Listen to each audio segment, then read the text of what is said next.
Howdy patrons, welcome to the August live stream and Hangout and the demo. I hope everybody's doing good today. I know I'm excited to cast this big Pinecone blank. I've been staring at this and kind of planning it all week, so I'm looking forward to it. And of course, I'm looking forward to hanging out with you guys and answering any resin casting questions that you may have or whatever. Just kind of shooting the breeze with the chat. I like these because I can kind of just stop and just pay attention to the chat for half the thing, and it's pretty fun for me. So hopefully we'll have a little bit of fun today. I hope everyone's, like I said, doing good. So what we're gonna do today, if you didn't see, just in case you didn't see exactly what's going on, I got a big piece of 6-inch PVC pipe. It's like I think this stuff, the green is like the, what do they call it? Like a sewage drain pipe. But I've used this and it works just fine, just like every other kind of PVC pipe type casting. I was going over exactly how I wanted to do this blank. A lot of you guys might know that some of my earlier videos, like for bowl blanks and stuff, I would try and put a piece of wood down in to kind of take up some space in the middle. And that's a great way to go. The problem is it can you can run into some issues, and I kind of, for a lot of things, I just stopped messing around with it basically. The drawback is you're gonna have more waste. You're kind of wasting resin. You might have more work to do possibly. But the potential problems are, well, one, not really a problem, it's just kind of an inconvenience, is trying to get that to settle in there. Sometimes that can be kind of problematic. And the other issue is if you're just sticking wood in resin, you have the moisture issue, which a lot of times I don't really want to mess with it. There's preparation time depending on what you're doing. But with this one, it's going to be quite a bit of resin, and I thought, I haven't done one where I've kind of shown how to, take up space with something, and I really was trying to figure something out with this, but it got complicated, and I just kind of threw that out the window. So I'm not going to do that, but I will show you guys some of the thoughts that I had on how to do that, and some of my thought processes on, if I were to do that, what would I need to do? So just to give you guys some ideas so that you're not looking at this going, oh man, I gotta, have like gallons of resin to do this. A lot of times you can make a big project, but not necessarily use up a lot of resin, depending on what other, things that you can stick in there to kind of take up space.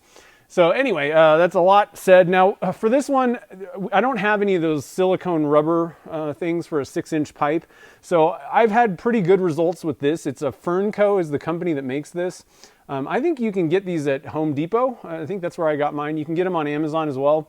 But it's just like a rubber pipe cap, and you have a band clamp that you can tighten, and I've never had it leak or anything. It doesn't stick. It works pretty good. The only issue is, I don't know if you guys can kind of see this, it's kind of lumped in the middle, like it's raised up in the center. And that's not necessarily a problem, especially on a bigger project like this, but it is, if you really want something that's flat, then, just the regular PVC pipe, where are they? The silicone plugs for smaller stuff. We have 4-inch ones. These work fabulous because you just have a flat, bottom of the blank. Or you could, originally what I was thinking about doing was just gluing the pipe to, you can use HDPE. In this case, I was actually thinking about just using melamine. And you can just hot glue the thing down. The problem is, one of the reasons I really kind of threw that option out the window kind of quick is this is going to be kind of heavy, and there's just a lot more risk of things, like the bottom falling off. Really, I don't think that there's going to be any risk of this thing falling off. It's going to be easy to pick up and stick in my pressure pot. So it should go pretty well. The other thing that I want to mention before we even get started, so this pipe, this thing would not fit in my 2.5 gallon CA Technologies pots. So one thing that I don't think a lot of people, I don't know, a reminder for everybody, before you do something especially larger or, weird projects, new molds maybe, make sure that you do kind of a dry run, thinking about, okay, how's this really going to work once I have all the resin and stuff in there and it's starting to set up? How is this going to work when I put it in my pot? So I'm going to be using the 5-gallon pot. It fits fine in there. And with this style cap, I don't feel like I have to, I'm probably not going to just lift it up by the top. I might put a hand underneath it, but I'm not worried about kind of grabbing this and pushing it down in, thinking about this thing coming off. The band clamp is going to hold it on there, no problem. So just a couple of, random thoughts. Now, Before we get started, I'll kind of go through some of the, I put away some of the stuff that I was doing once I finally decided I'm just going to pour a bunch of resin in there. Let me get my stuff out here that I was thinking about planning. So originally I had a piece of MDF and I took a compass and, like made a little mark so that I could hot glue these things down. I had a place for the 6-inch. And what I was going to do was just stick a piece of, this is I think 2-inch PVC pipe in the middle, and that would take up some space, and all the pine cones would kind of be all on the outside. And in my head, what I'm thinking about doing with this blank is making some sort of a lamp type project. So either way, it's going to be kind of a hollowed out thing. So I don't really need the center. So that's what I was thinking about, with this PVC pipe. Now the issue is, it may not come out very well, so you may still have to kind of drill this out, but PVC pipe's pretty cheap. Another thought that I had was, I could just use wood. You can do that. The issue was that this all sounds really great, but the problem would be if I did it this way and just hot glued these two pipes, then there'd be a hole all the way through this thing, and it would cause some issues with mounting it on the lathe. You could maybe get away with just going with a faceplate instead at that point, and then screwing, into the blank and keeping that hole there. That might be a way to go. That's not exactly what I had in mind though. So I threw out all of this stuff, and we're just going to cap this sucker and dump a bunch of resin in instead. Now again, if you are going to go for, filling it with wood, you have to think about, really, you're either going to have to fully dry out that piece of wood, or you could paint on a coat of epoxy, or whatever resin you're using. Paint that on, maybe 2 coats, just to make sure that everywhere where the resin is going to touch it, that when you're doing the real pour, it's not going to get like contact any moisture that may be in there. So just a couple of thoughts about big kind of more complicated pours and stuff. This isn't as easy as like just mixing up some colors and throwing them in smaller amounts and making pen blanks. There's a little bit more that you have to think about. So I just wanted to kind of share some of my thoughts. So again, we're just going to go for dumping a bunch of pine cones in here. So first thing I'm going to do is I'm going to spray this pipe before I forget. So I think I'm just going to kind of tilt this kind of this way. Hopefully you guys can kind of see. There's not a lot, not a whole lot to see. I guess that thing is totally crooked. Let's see if we can't even you guys out. Try and get away from that light a little bit. All right. So we're going to be using Stoner mold release, and we're going to be using Alumilite clear slow set. So there's quite a bit of surface area. I have never really found that. It seems like the bigger the pipe, the less they tend to stick. I think that there's more problem when you're trying to do like 3/4 inch PVC pipes for pen blanks. Now I don't think that I'm going to end up filling this thing really to the top. What I did to figure out, I didn't necessarily calculate how much area and all that kind of stuff. What I've done is basically I'm willing I'm going to use a gallon of resin. So this is how I kind of did the calculation. All right. I figured I'll use a gallon of resin and we'll just see how far that goes. Now, one consideration for those of you who are using the same scale that I use, it only goes to 3,000 grams, which is like, I want to say like 5 pounds or something like that. Basically, I couldn't use my scale. It'll max it out. So what I'm going to do, that's another reason why I kind of capped it at a certain amount. But what I'm going to do is I'm actually going to fill up 3 different containers and mix them separately. So that'll allow me to use the scale that I have, even though it doesn't go as high as I need it to go for the whole amount. What I'd like to do, and I keep forgetting to do this, is just get a scale that I can mix a giant bucket, like 10 pounds or whatever, 20 pounds of resin. Because eventually I do want to actually do that. If I'm going to if you're doing like a river table, you can't, you really need to have a mold, or a scale that can handle it, So I will be doing that. The nice thing about that is you don't have to buy some, you know, ridiculously expensive one. It doesn't have to be super accurate because you're putting so much resin in there that even if it was off a little bit, it's really not going to affect the ratio. All right, so let's stop real quick. I'm going to switch to, let's see, I kind of switched around. So what I have is I've flip-flopped the cameras where the close-up is up in the top. The problem is, you know, there may be a reason to use that for something, but I think that the bigger view is better. And I even have another one where it's just, you know, I've gotten rid of that as well. In fact, let me look at this. So it seems like I can move this over here and get rid of the logo. That might actually work better because it's not like you need to look at my computer monitor, but all the action is going to happen here. So what I'm going to do here is just pop this guy down in. I might have to loosen it. I actually just have it set up with a drill. And so let's see here. I'm going to loosen this thing, put it in there and make sure that it's down flat. And then I'm going to tighten this guy back up. But I am going to hand crank this because I had the clutch on and just make sure that this thing is super tight. You don't want it coming off. So at this point, I mean, there's no way that that's going to come off. We're good to go. All right. So we have our mold ready. The way that I'm going to do this is we're just going to dump the pine cones in first. I think that because of the way that they're all kind of odd shaped, I don't think that we need to worry about the resin kind of getting around and in, and I'm not really going to be waiting till, you know, 120 degrees to pour. It'll be pretty early. I think that because I'm going to be doing 3 different things and we got a pretty big bucket here, one of them is going to be a larger amount. I think that pretty much when I'm done, it's probably going to be about ready for mixing and all that stuff. So I got my paddle mixer. We're ready to go for this guy. And then I'm just going to mix up a couple of cups of about 600 grams in each one of these and just mix them by hand. So let's talk about the specifics here. So what I'm going to do is I'm going to mix up 20, let's see here, let me look at my notes. I already wrote this down.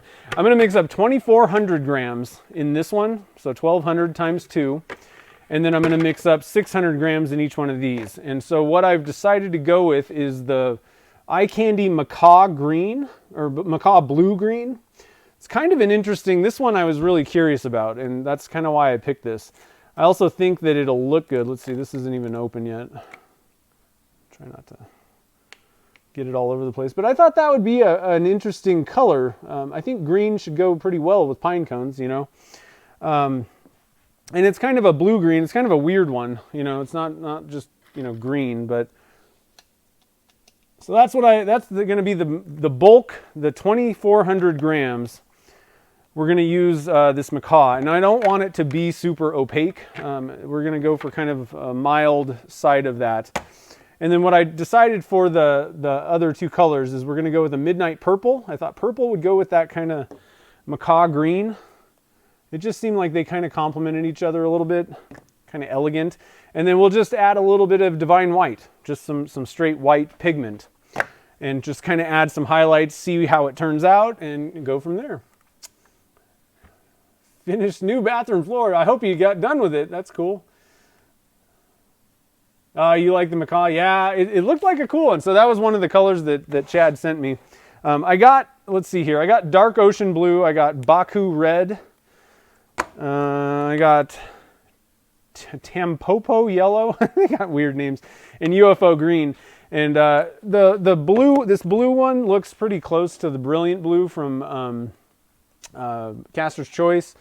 This one looks very similar to, I want to say it might be like the vibrant pink, actually. Pretty similar to that. This one is pretty wicked. I don't know. This doesn't look like any other mica powder that I've ever seen. It's like super like fluorescent green looking, called UFO green. And then this Tampopo yellow is kind of, I think that's kind of similar to the yellow, what is it called? The sunrise yellow? Pretty close, yeah. Pretty close to sunrise yellow from Caster's Choice. So the only two that were what I would call like something totally different are the UFO green, which I could have gone with that, but I thought this macaw green would look a little bit better with for a lamp type thing. So anyway, yeah, I just want to actually see, man, there's a lot of you guys here. Nice.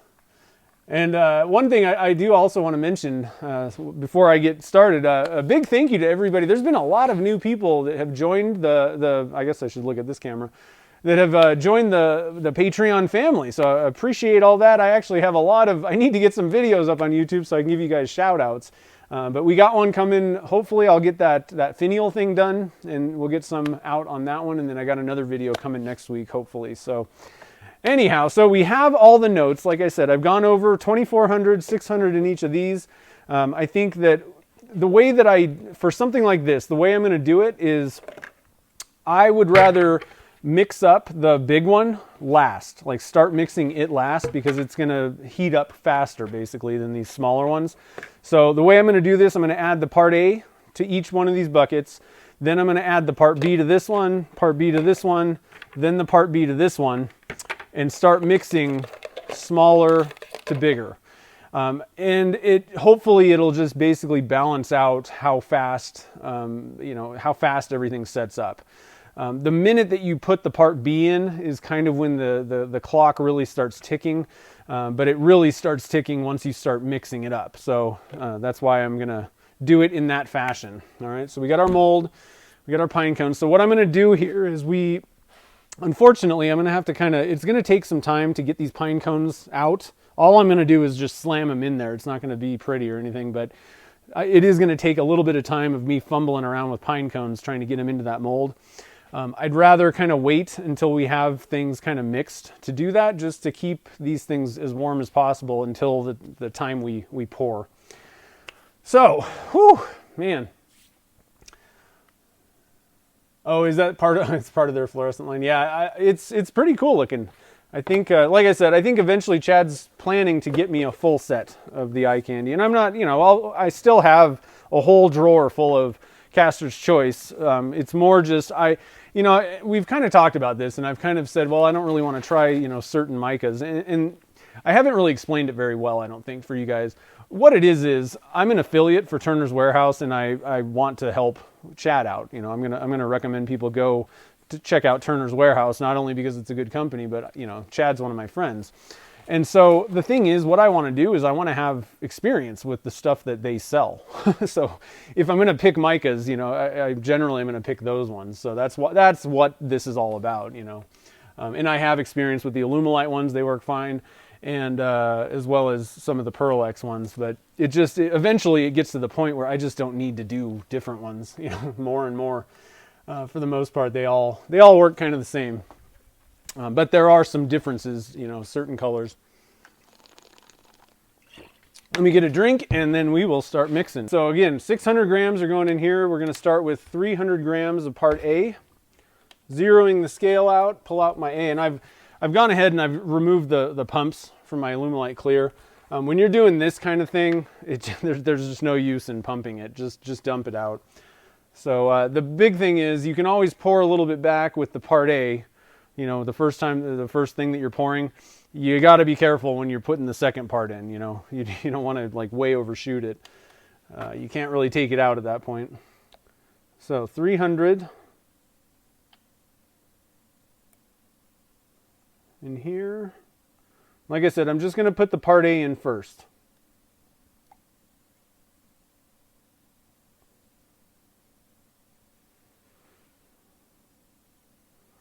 Okay, we should be there. Actually, I got that on the dot, 300. 300 goes in here, part A, zero it out.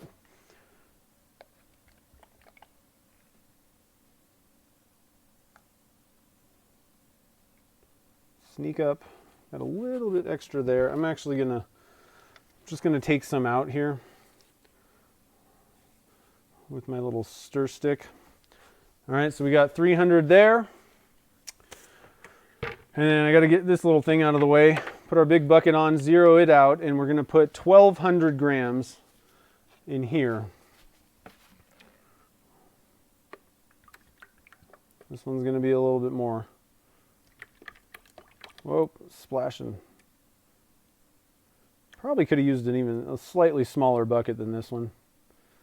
That's okay. We'll have plenty of room to navigate. So we're at 1100.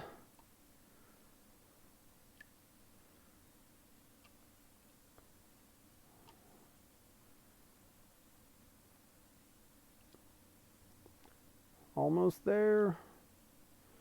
1203.5.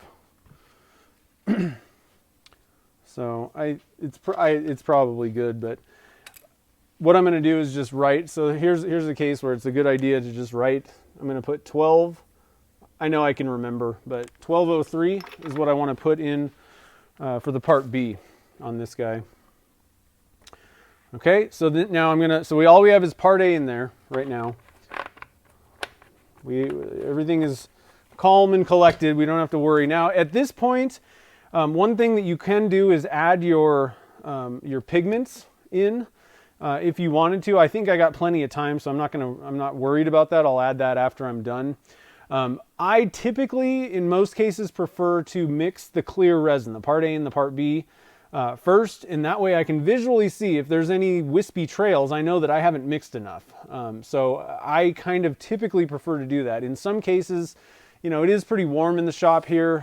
You know, if it's hot in the shop or if you've got a really complicated pour, then it's much better to, you know, put the dye or the pigment, you know, mica powder, add that into the part A first, and then add your part B so that you're not messing around with your, you know, measuring out dyes or pigments or something like that and mixing them after the clock has started ticking, basically. So right now, the clock is not ticking. I can do whatever I want if I wanted to. So I think I'm fine though. So we're gonna go back to the small cups, add our part B in these guys. So again, we need 300 grams in this cup of part B. And again, this is the time where you don't want to be hurrying. You know, you don't want to go over with the part B. So we'll just kind of keep an eye on our scale. 100.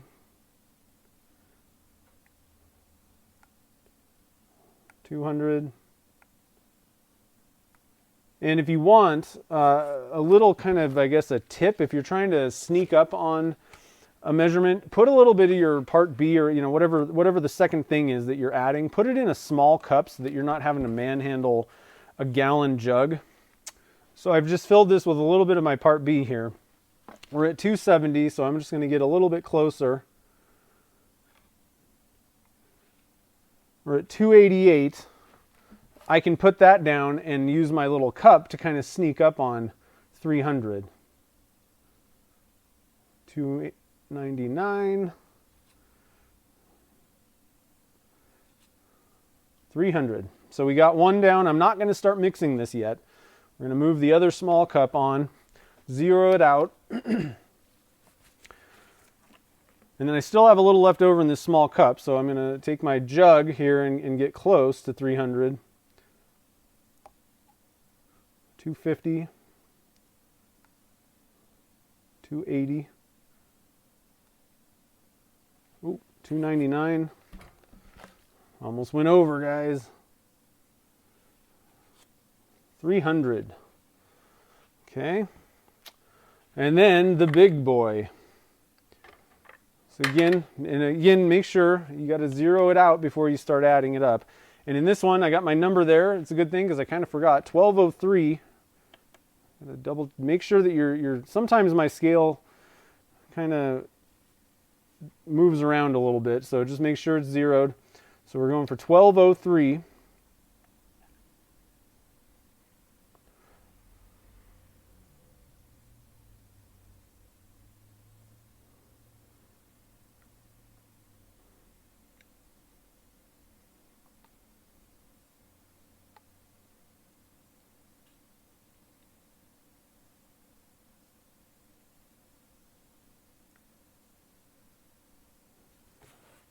Just about there, 1202.6 or so. It keeps kind of moving around, but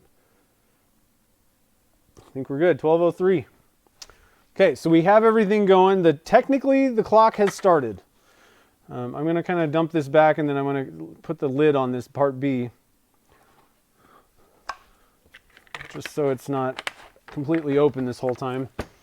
So first thing I'm going to do, we're going to work with the small buckets first. I'm going to mix these guys up. Making a mess already. Spilling it. And you don't necessarily, you know, I don't feel like I really have to rush too much, but at the same time, I'm really not inclined to just kind of mess around here. Got resin on the outside of the cup and it's going to be sticky. I don't like getting stuff all over the place because it can kind of cause problems down the road when you're trying to pick a cup up if it's slippery. So if you can, try to keep things in the cup, unlike what I'm doing here. Okay, that looks pretty well mixed. I'm going to spend more time mixing, you know, so I may be kind of on the shorter side of things on this first round, but I'm just visually looking in here to make sure that there's no kind of wispiness. You'll see some little air bubbles. You know, it'll look kind of like champagne or 7-Up or something like that, but you don't want to see haziness, like hazy trails of stuff. That's what you do not want to see. That means that there's like a part A or part B or something that's not mixed together. Scraping the sides and the bottom of the cup. Still got stuff on my hands here. And then one of these I'm going to have to measure, so I'm actually going to I want to put a specific amount of the dye in there. And then this one, we'll start mixing this guy up.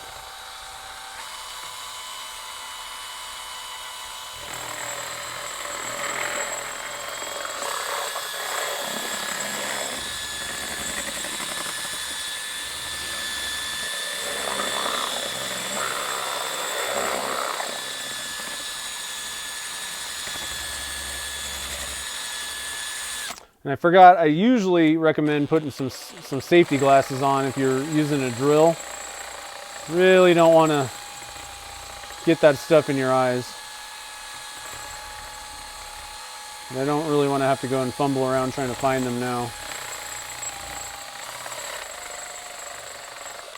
All right, so that's fairly well, somewhat well mixed up. I think it could use a little bit more. What I'm doing is I'm going to stop real quick. I have a little silicone spatula that I'm going to use to kind of just make sure that there's nothing on the sides of this bucket. The paddle does kind of, you know, hit the sides, but it's not as good as, you know, what I find with, like, you know, you're just using a stick. Generally, you can kind of get that stuff taken off a little bit easier. So just, that ought to be good. Just wipe this thing off a little bit, set it aside, and then we'll do a little bit more.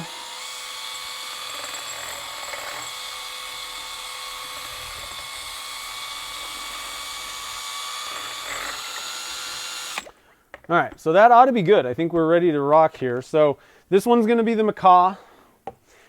This one that I have on the scale back here, I want to add 2 grams. Let's see, what was it? I have my notes here. 3 grams of divine white pigment. I know the word pigment gets thrown around a lot. So this is divine white. It's just a dye. I usually just call things that are liquid color like this dyes. Seems to make things a little bit easier. So just 3 grams or so, 3.1. That's no problem. I do want this to be pretty opaque. Like I'm going for this. I want this to be white and kind of stand out. Kind of somewhat similar to kind of like that, how the graffiti colors look. I want it to be a solid color in there. It's going to kind of melt around the Pinecone blob that we end up putting in the PVC pipe, but that's what I'm going for. So for the macaw, let's move this thing out of the way. Hopefully that's still kind of right in your way. I'm going to move this over here. It's over here. What I want to do is let's mix in the macaw, and I can get a reasonably decent shot, I think, of it over here, maybe. I don't want a lot in this thing, so I'm going to switch those cameras out to this so you can kind of see what's going on. I think this is the most fun one. So what I have here is an 1/8 teaspoon measuring spoon. I'm just going to kind of keep adding until I feel happy with it. All right. I don't want it to be very much though. I'm just trying to add a little bit of color.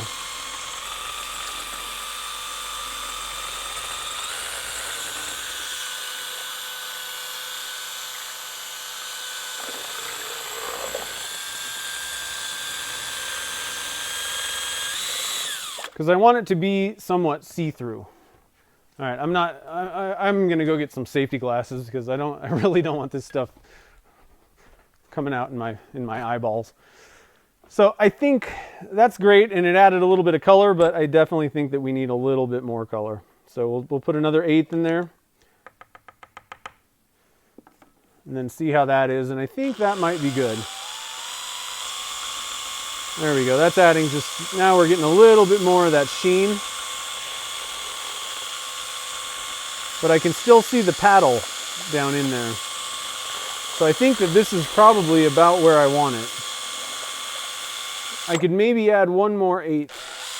And I still think that we would have a reasonable, it'd still be reasonably see-through. So I'm going to make the call. We're going to add one more 1/8.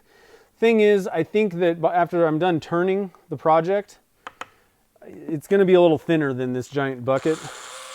So I'd rather make it seem a little bit more opaque in the bucket, so that it doesn't seem super transparent when we're done. Now I don't have a whole lot of experience with bigger projects like this, especially something like, it's going to be kind of a weird thing that I'm not sure what I'm going to make yet. So we'll have to kind of see how this turns out, but bare minimum, we've got a couple other, highlight colors that are going in here. And so there's going to be color. Hopefully that was enough of the macaw. And then I'm going to put in 1/2 teaspoon of Midnight Purple here. So I'm going to switch back to that other view. I've got a lot of things. I'm telling you, I need a camera crew, guys. It's getting crazy around here. So 1/2 teaspoon of this. I don't know what temperature we're at, but like I said, this is taking long enough that I think by the time I'm done, I can feel this is already warm in the cup. So once I'm done mixing this purple in, I think that we're going to be plenty ready to put the pine cones in and pour, because this thing's warm already. That's probably the first cup that I mixed up, this purple one, and it's feeling like it wants to be poured. So get this out of the way, get these pine cones in here.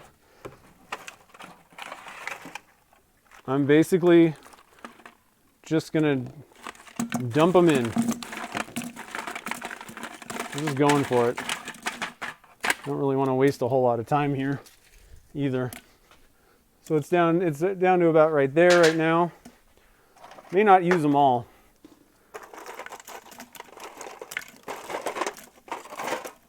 Up to about there.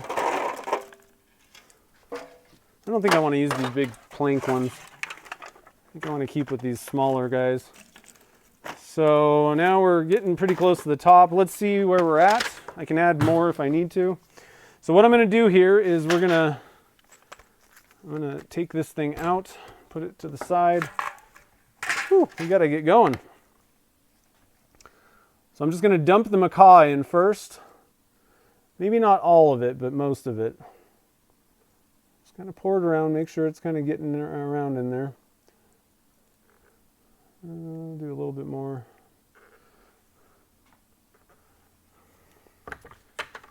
And then purple, I'm just going to kind of pour it across the top here. Getting warm.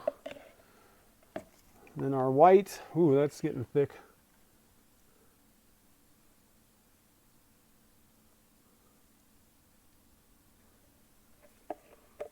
And then I'm going to finish off with a little bit more of the macaw.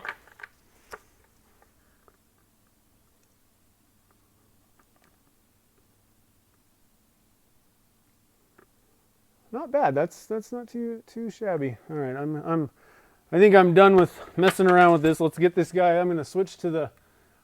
Check this out. I even got the camera view. Woo! Oh, I didn't get the lid off though.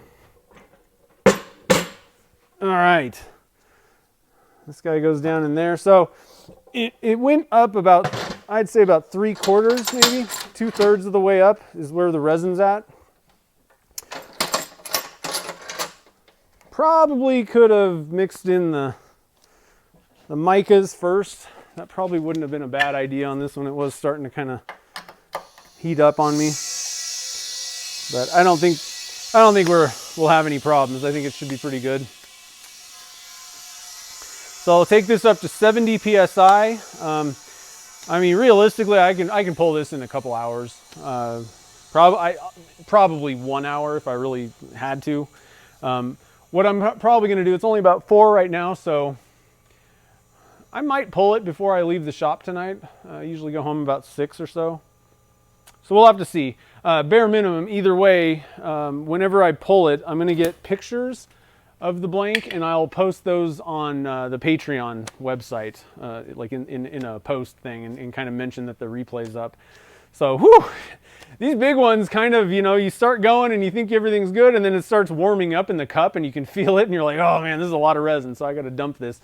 Now, one thing that I maybe could have done was kind of picked that up. If I started feeling a little bit rushed there at the end, I could have poured in some of that macaw, the first big bucket, and then picked up the blank or the tube and moved it around to just make sure that the resin's kind of flowing in and around all those pine cones. That would have been something that I would maybe recommend as long as you've got enough time. I was starting to kind of feel like I don't necessarily have a whole lot of time with this, so I didn't do it. And we'll have to kind of see how this turns out, because I was really just fully blind pouring that stuff in there. That's why I like having clear PVC pipes. At least I can kind of see a little bit what's going on. I maybe, had I had enough time, I maybe would have done a little bit less, maybe poured a little bit of each one in, repeatedly, just to see. But I was starting to kind of, like I said, when you start feeling the pressure of the clock, you're like, I'm just gonna dump this and we'll see what it turns out like. One thing I will mention is I've run into problems getting like extreme, bleeding between colors. If I'm just pouring resin in and there's nothing else in there, if you're just pouring resin into a deep tube, it's really hard, no matter how long you wait, it's really hard to keep those colors separated because you're just pouring such a huge mass that it just mixes it up and kind of spins it around. You're a little bit better off if you have wood chunks that you're kind of pouring it and it's kind of running down, or in this case, it's pine cones where it's going to kind of disseminate the resin throughout all of those little pine cones and stuff and around them. So I really think that even though, I was watching this pour and it felt like it was going to be like a big, bloody mess kind of thing. But I actually think that it's going to be fairly interesting with those different colors in there in the end. But, this is the fun part. Now we have to wait and see what this blank looks like. All right, let's crack this puppy.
All right, so we got it all pulled out. It took a little bit of doing on this one to get it out of the pipe. What happens with, especially with that pipe cap, is there's a little gap where resin can kind of flow over the bottom lip of the PVC pipe. And once you get all that kind of flashing cracked off, it usually just falls right out. It wasn't stuck in there on the sides, but it's looking good. So the overall dimensions are, it was a 6-inch PVC pipe, but it's probably not exactly 6. I didn't measure this, but it's slightly under 6 if I remember correctly, but pretty close. And then it's about 8.5 inches tall.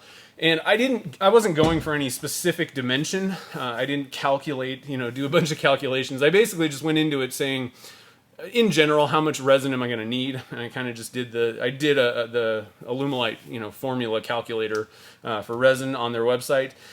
Ran the numbers, looked at how much resin we were kind of looking at, and then I just kind of thumbed it and said, okay, I'm willing to just use about a gallon of resin. 1 gallon of Alumilite weighs 8 pounds. So I could convert it into weights, and that's how I did that. But it's looking awesome. I'm really happy that macaw green, this is the first time I've used it from Eye Candy Pigments. Big thank you to Chad over at Turner's Warehouse for hooking me up with a few eye candy pigments to play with. This is a new one for me. It's a really beautiful, kind of elegant blue-green kind of thing. I'm almost like a peacock green. I'm not sure. It's nice looking. I think it's going to be perfect for this project, which I want to make a lamp out of this. And then I added some white and some midnight purple, which I think went exactly perfect with the macaw green. So it's looking good, no problems to note. One thing I do want to mention, a lot of people were kind of bringing up, I guess that they've had issues with pine cones with either air bubbles or just cracking in the blanks. And I think what that probably stems from is moisture in the pine cones. You really want to make sure, and this goes for everything, any kind of thing that you're going to cast, get rid of all the moisture. You really want to get it to 0% moisture content. Then the resin is not going to react or do anything kind of funny. With cracking, I think that moisture, and this could be a humidity problem as well. So just ambient humidity could maybe exacerbate this, especially with larger quantities of resin poured all at once. But moisture, I think, can kind of accelerate the curing. And so that's why you get cracking with it sometimes. You get these weird kind of cracks in the middle of your blank. And I think a lot of times that has to do with moisture. I think that's really the big culprit there. So make sure that you're drying stuff out. These pine cones, I'm pretty sure that all of them were stabilized. I usually do that. These were kind of seconds, things that I didn't want to use for pen blanks for the ones that I sell. The pine cones just were, for some reason I kind of tossed them aside and grabbed another one basically. And I had a big bag and just wanted to throw all these things in there and see what we got after turning up a fun blank.